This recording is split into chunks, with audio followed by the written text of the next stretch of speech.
Hello, today's a very special episode of Sportsman Unlimited. We got a new blood coming to the team, and we're going to let him go ahead and show us one of his rifles, and we'll do a head-to-head to it later this week against my AR. See how that goes. Initiation day. Thanks all! Yeah, this is who I live with. I don't know if I want him to be initiated. Thanks, guys. Well, today we're going to be reviewing my Springfield loaded M1A PAS system. PAS stands for Precision Adjustable Stock. It's their newest platform that Springfield is making right now for their M1As. So let's first off check the rifle's clear. Barrel's clear. Chamber's clear. So the gun is safe. So a little bit about it.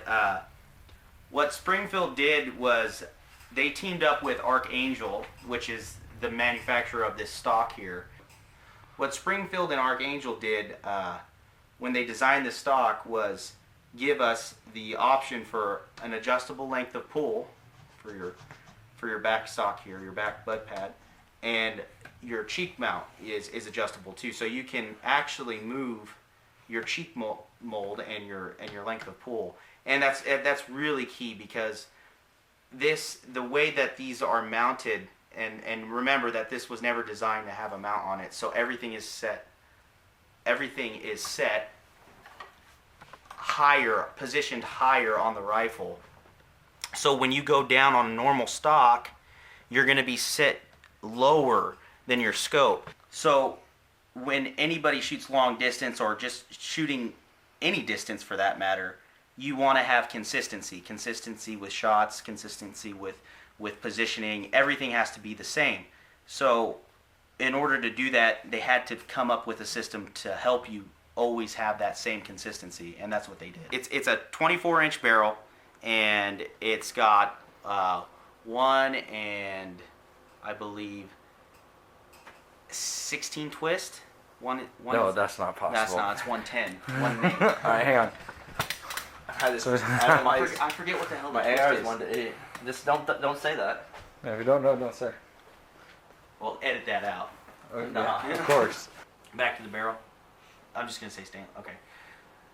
So the barrel's stainless. It's a 24-inch barrel. I opted for the stainless because it's just durable, and although it does heat up faster, it keeps its structure better. So I get less of movement in the barrel when I'm shooting long periods of time. So I went with that. Super precision rifle. I intended this to be my DMR rifle, my designated marksman rifle, and so if I can get a minute of angle out of it right out of the box, that's good for it. Gets good enough for me.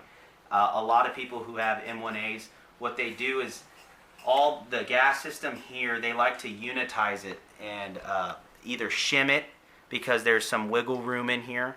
You know, the tolerances here are really tight. I haven't had any problems with it. I've only shot about 200 rounds through it so far, but it's pretty tight tolerance, and I haven't had any problems with it. So Look how lit up it is. Look how dark it is. Right. Lit up. Light it up. Talk about. All right. okay, so now we're going to move on to the action of the rifle. It's, like I said, it's a piston-driven rifle, and the bolt is actually a rotating bolt. So if you look really closely, when it actually goes forward, the bolt is actually rotating as it sits. And then when it ejects around, it rotates back out, ejects around, rotates back in. It's a pretty neat system. The M1, this originated from the M1 Grand, and M1A, M14 variants changed a little bit of the inside structure of it, but kept the principle the same. But it is a very, very, very heavy gun. This is not intended to be a hunting rifle. This is a bench gun. This is a laying down prone position, shooting long distance for a long period of time, sitting down type of rifle. What's really neat is Archangel gave you a Picatinny rail that's built into the stock. And so I figured, why not put a Harris bipod on it? So this is their swivel mounted bipod.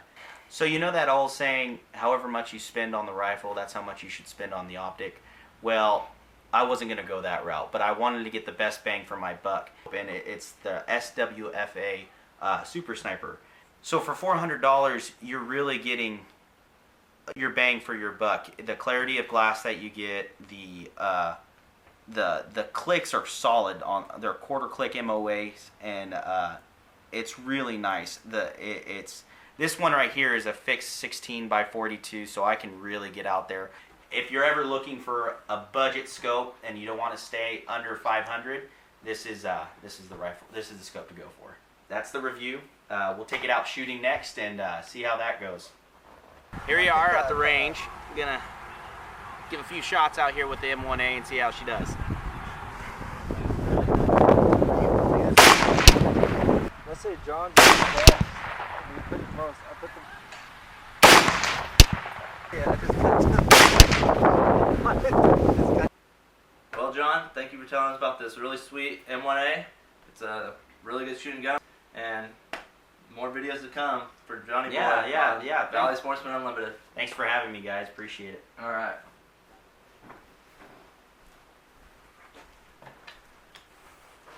I should have been a cowboy. I should have learned to roll around.